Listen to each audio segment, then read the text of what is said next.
Hello, അസ്സലാമു അലൈക്കും. എല്ലാവർക്കും താജ് ബേസിലേക്ക് സ്വാഗതം. അപ്പോൾ ഇന്നത്തെ നമ്മുടെ സ്പെഷ്യൽ റെസിപ്പിയാണ് കേട്ടോ. വളരെ ഈസി ആയിട്ട് എന്നാലും വളരെ ടേസ്റ്റി ആയിട്ട് വളരെ ഹെൽത്തി ആയിട്ടുള്ള ചിക്കൻ ഫ്രൈ ആണ്. അപ്പോൾ നമുക്കിത് എങ്ങനെ ഉണ്ടാക്കണം നോക്കാം. നിങ്ങൾക്ക് ആ ചിക്കൻ ഉണ്ടാക്കി കഴിയുമ്പോൾ മനസ്സിലാക്കും അത് എത്രത്തോളം ജ്യൂസിയാണ് എന്നുള്ളത്. ഒരിക്കലും ചിക്കൻ ഇങ്ങനെ ഡ്രൈ ആവില്ല കേട്ടോ. ഇതേ മെഷർമെൻറ്റിൽ നമ്മൾ പറഞ്ഞ അതേ മെഷർമെൻറ്റ് ചെയ്യണമെങ്കിൽ ഇത്രയും ടേസ്റ്റ് ആയിട്ടുള്ള ചിക്കൻ നിങ്ങൾക്ക് വേറെ എവിടെയും കഴിക്കാൻ കിട്ടില്ല. അപ്പോൾ അതെങ്ങനെയാണെന്ന് നോക്കാം. ആദ്യം നമുക്കത് മാരിനേഷൻ ചെയ്യാൻ വേണ്ടിയിട്ടുള്ള മസാല തയ്യാറാക്കാം. അതിന് വേണ്ടി 3 ടേബിൾ സ്പൂൺ തൈരില്ലേ നന്നായിട്ട് അരിപ്പയിൽ വെച്ച് കൊടുത്തിട്ട് അതിൻ്റെ വെള്ളമൊക്കെ വാർന്നെടുത്തതിന് ശേഷം സ്പൂൺ വെച്ച് നന്നായിട്ട് ബീറ്റ് ചെയ്തെടുത്താണ് കേട്ടോ. 1/4 ടീസ്പൂൺ മഞ്ഞൾപ്പൊടിയും മുളക് പൊടി 1/2 ടീസ്പൂൺ, കാശ്മീരി ചില്ലി പൗഡർ 1 ടീസ്പൂണും അതോടൊപ്പം തന്നെ മല്ലിപ്പൊടിയും 1 ടീസ്പൂണും ചേർക്കാം. ഗരം മസാല 1/2 ടീസ്പൂൺ, ഉപ്പുപൊടി 1 ടീസ്പൂണും, ചെറുനാരങ്ങ നീര് 1 ടീസ്പൂണും, അതോടൊപ്പം തന്നെ ഓയിലില്ലേ അത് 1 ടേബിൾ സ്പൂൺ. അത് ഒലിവ് ഓയിൽ ഉണ്ടെങ്കിൽ ഒലിവ് ഓയിൽ ചേർക്കുക, അതല്ലാന്നുണ്ടെങ്കിൽ സാദാ ഓയിൽ ചേർക്കുക കേട്ടോ. ഇനി ഇത് വിസ്ക് വെച്ച് നല്ലതുപോലെ ഒന്ന് മിക്സ് ചെയ്ത് കൊടുക്കുക. നന്നായിട്ട് മിക്സ് ആയിട്ട് വരട്ടെ. ഈ മസാലയിലേക്ക് 1/2 കിലോ ചിക്കൻ്റെ ലെഗാണ് കേട്ടോ. അതുപോലെ കട്ടിട്ട് കൊടുത്തിട്ടുണ്ട്. അപ്പോൾ അത് ചേർത്ത് കൊടുത്തിട്ട് ആ കട്ടിൻ്റെ ഇടയിലൊക്കെ നമുക്ക് മസാല നല്ലതുപോലെ തിരുമ്മി ചേർത്ത് പിടിപ്പിക്കാം കേട്ടോ.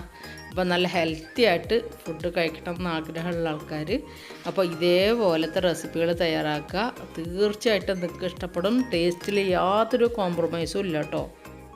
നമ്മുടെ വീടുകളിൽ ഗെറ്റ് ടുഗദർ ഉണ്ടാകുമ്പോൾ പാർട്ടികളൊക്കെ ഉണ്ടാകുന്ന സമയത്ത് ഉണ്ടാക്കാൻ പറ്റിയ റെസിപ്പിയാണ് കേട്ടോ. എന്നാലും അടിപൊളി ടേസ്റ്റാണ്, എന്നാലോ ഉണ്ടാക്കാൻ വളരെ എളുപ്പമാണ്, എന്നാലും വളരെ ഹെൽത്തിയും കൂടിയാണ് കേട്ടോ. അപ്പോൾ എല്ലാവരും ഒന്ന് പരിശോധിക്കുക. അപ്പോൾ നമ്മുടെ ചാനൽ ആദ്യമായിട്ട് കാണുന്നവരൊക്കെ ഒന്ന് സബ്സ്ക്രൈബ് ചെയ്യുക.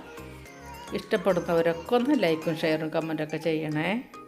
ഇപ്പോൾ മസാല തേച്ച് പിടിപ്പിച്ചതിന് ശേഷം നിങ്ങൾക്ക് സമയം ഉണ്ടെങ്കിൽ ഓവർ നൈറ്റ് നമുക്ക് ഫ്രിഡ്ജിൽ വെക്കാം. അതല്ല പെട്ടെന്ന് തയ്യാറാക്കണമെങ്കിൽ 2 മണിക്കൂറൊന്ന് ഫ്രീസറിൽ വെച്ചാൽ മതി കേട്ടോ. ഇപ്പോൾ നമ്മൾ തയ്യാറാക്കുന്ന എയർ ഫ്രയറിലാണ്. അപ്പോൾ എയർ ഫ്രയറിൻ്റെ ബാസ്ക്കറ്റ് എടുക്കുക, എന്നിട്ട് ജസ്റ്റ് ഒന്ന് ഓയിലൊന്ന് ബ്രഷ് ചെയ്ത് കൊടുക്കുക.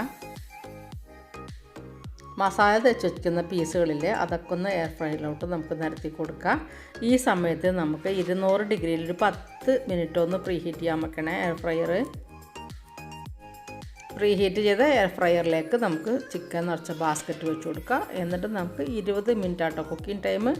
185 ഡിഗ്രിയിൽ 20 മിനിറ്റ് സെറ്റ് ചെയ്യാം കേട്ടോ. അപ്പോൾ 20 മിനിറ്റിൽ 10 മിനിറ്റ് കഴിയുമ്പോൾ നമുക്ക് പുറത്തേക്ക് എടുക്കാം. പുറത്തേക്ക് എടുത്തതിന് ശേഷം ബട്ടർ ഒന്ന് മെൽറ്റ് ചെയ്തിട്ട് ജസ്റ്റ് ഒന്ന് ബ്രഷ് ചെയ്ത് കൊടുക്കുക. എന്നിട്ട് വീണ്ടും നമുക്ക് 10 മിനിറ്റും കൂടെ 20 മിനിറ്റ് ഒന്ന് വേവിച്ചാൽ മതി കേട്ടോ. അപ്പോൾ ചിക്കൻ ഒരിക്കലും ഹാർഡാവില്ല. നല്ല ജ്യൂസി ആയിട്ടുള്ള നല്ല ടേസ്റ്റി ആയിട്ടുള്ള നല്ല ഹെൽത്തി ആയിട്ടുള്ള ചിക്കൻ നമുക്ക് കഴിക്കാനും പറ്റും. അപ്പോൾ ഒരു വശത്തേക്ക് ബട്ടർ നമ്മളൊന്ന് തേച്ച് കൊടുത്തതിന് ശേഷം ഒന്ന് മറിച്ചിടാം കേട്ടോ. എല്ലാ പീസുകളൊന്നും തിരിച്ചിട്ടിട്ട് ഒന്നുകൂടി ഒന്ന് ബട്ടർ ഒന്ന് സ്പ്രെഡ് ചെയ്ത് കൊടുത്താൽ മതിയേ. അപ്പോൾ 20 മിനിറ്റിൻ്റെ ഉള്ളിൽ നോക്കി എത്ര സുന്ദരമായിട്ടാണ് വെന്ത് വന്നേക്കണത്. ഇറച്ചിയൊക്കെ കണ്ട വിട്ടു പോന്നേക്കണത് നല്ല അടിപൊളിയായിട്ട് വെന്തിട്ടുണ്ട്. എന്നാലോ വളരെ ജ്യൂസിയാണേനും. നമുക്ക് വേണമെങ്കിൽ ഒന്നുകൂടി ഒന്ന് ബട്ടർ ഒന്ന് മുകളിലൊന്ന് സ്പ്രെഡ് ചെയ്ത് കൊടുത്താൽ മതി കേട്ടോ. അപ്പോൾ ഈ റെസിപ്പി എല്ലാവരും ഒന്ന് ഫോളോ ചെയ്ത് നോക്ക്, നിങ്ങൾക്ക് തീർച്ചയായിട്ടും ഇഷ്ടപ്പെടും. അപ്പോൾ അടുത്ത വീഡിയോ വരുന്നവരേക്കും എല്ലാവരോടും അസ്സലാമു അലൈക്കും. Bye bye.